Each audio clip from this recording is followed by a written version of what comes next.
Vous n'êtes pas dans leur camp, vous êtes d'extrême droite. Il n'y a pas de centre, il n'y a pas de droite républicaine, il n'y a que l'extrême droite.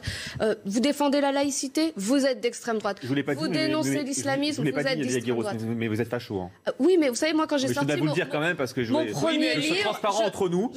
Elle est du courant nazisme et dialogue. C'est un courant un peu centriste. Je me souviens, lorsque j'ai publié mon premier livre pour défendre la laïcité, dénoncer la montée de l'islamisme, on m'avait dit, vous êtes d'extrême droite, et en plus, une traîtresse, puisque compte tenu de mes origines, j'avais l'outrecuidance d'avoir des convictions à droite. Vous imaginez à quel point c'était une traîtrise. Et les menaces de mort, j'en ai reçu des tas. J'ai fait condamner des personnes. Ça n'a ému personne. Ça n'a ému personne. Pourquoi? Et même certains éditorialistes de gauche m'ont dit, vous savez, on ne peut pas trop s'en émouvoir parce que vous êtes de droite. Donc il y a quelque chose qui est pas très cohérent. Et normalement, vous devriez être de gauche compte tenu de vos origines, etc., etc.